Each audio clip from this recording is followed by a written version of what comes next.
अपनी पहचान, अपना घर परिवार सब त्याग कर एक साया बन जाऊंगा। ঋত্বিক আর এনটিআর যা করে দেখাইলো ওয়ার টু তে পেসা একদম উঁচু। হ্যালো গাইস, এক্সপ্লোরেশনে আপনাদের সবাইকে স্বাগত।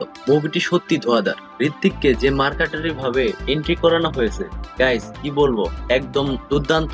আয়ান মুখার্জি সত্যি প্রশংসার দাবিদার। আমি শুরুতে ভেবেছিলাম হয়তো সেই পুরনো ঘিচা পিচা স্টোরি দেখানো হবে, পাকিস্তান সব নষ্টের মূল, এমনটাই।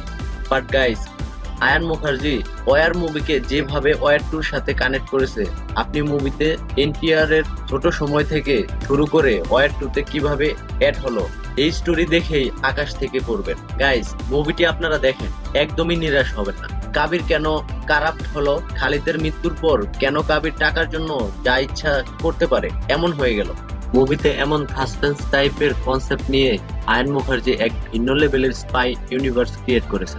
মুভিতে জাস্ট কিয়ারা আদমানি ফ্যানদের একটু খারাপ লাগতে পারে, তাকে মুভিতে দেখানোর আগেই যেন তার সিন শেষ হয়ে গেল, তাকে যেন শুধু নাচার জন্যই নেওয়া হয়েছে। তো যাই হোক, ওয়ার টু মুভিটি 400 কোটি বাজেটে নির্মাণ করা হয়েছে। 400 কোটি পুরোটাই যেন অ্যাকশন সিন গুলোতেই মেকাররা উড়িয়ে দিয়েছে। বাট গাইস, অ্যাকশন সিন গুলো যেমন আউটস্ট্যান্ডিং ছিল, তার সাথে যদি খালবালি টাইপের ব্যাকগ্রাউন্ড বিজিএম থাকতো তাহলে জমে যেত। তো গাইস, ওয়ার টু এমন এক টাইপের মুভি যা আপনি একবার দেখার পর আবার দেখলে ফিল হবে আবারও যেন নতুন কিছুই দেখলাম। আমি মুভিটির রেটিং দেবো আউট অফ 5 মুভিটি সত্যি আউটস্ট্যান্ডিং। কিছু নেগেটিভ দিকও রয়েছে, কিছু স্ক্রিন প্রেজেন্স একটু ওভার ছিল, তার ঋত্বিক আর এনটিআর এর ওরা খেয়ে দিয়েছে। তো গাইস, আর দেরি কিসের, আজই মুভিটি দেখে ফেলো। আর দেখে থাকলে এই দুইজন হুনহার ওরাবাজদের মধ্যে আপনাদের কাকে বেস্ট লেগেছে তা কমেন্টে জানাতে ভুলবেন। আর ভিডিওটি এখনই লাইক করে ফেলো। তাহলে দেখা হচ্ছে নেক্সট ভিডিওতে। আর হ্যাঁ, এমন বায়োগ্রাফি আর মুভি রিলেটেড আপডেট পেতে আমার চ্যানেলকে সাবস্ক্রাইব করে পাশেই থাকুন। ধন্যবাদ।